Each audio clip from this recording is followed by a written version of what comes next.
les gens s'apercevront aussi qu'un confinement comme ils vivent là, c'est une période qui finalement représente un tout.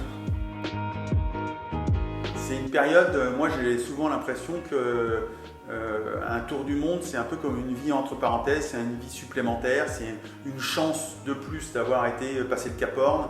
Et à chaque fois, ça a été une parenthèse dans ma vie qui m'a vraiment changé, qui m'a offert une opportunité.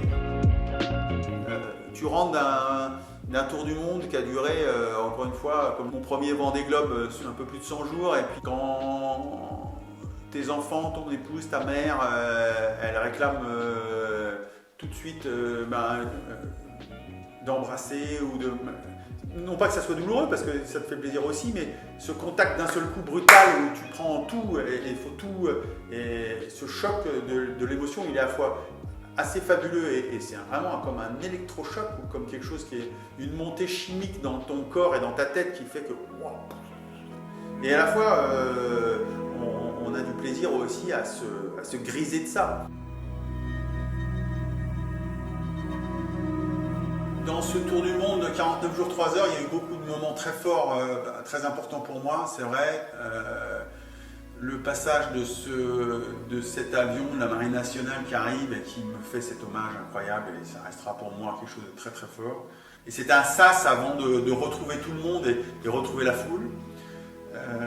Et puis effectivement, évidemment, l'arrivée magique et ce bain de foule avec tous les visages qui se révèlent, avec tous les gens qui sont là, qui vous ont porté pendant des années. Donc à chaque regard, il y a une histoire, à chaque regard, il y a un moment précis que tu relis à autre chose.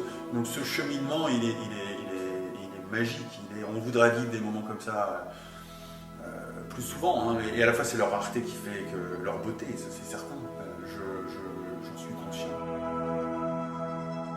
La première chose que je vais faire quand je vais retrouver ma liberté, c'est d'aller sur l'eau. Je ne sais pas encore avec quel support, mais j'irai sur l'eau pour retrouver cet émerveillement, cette sensation, cette liberté, cet équilibre que j'ai quand je vais sur l'eau. Donc, je voudrais sentir mon bateau réagir à une risée, se mettre à agiter ou à voler avec un petit motte à foil, ou aller pagayer avec mon kayak, mais dès que je serai plus obligé de rester chez moi, je pense que j'irai spontanément, j'aurai envie d'aller sur l'eau.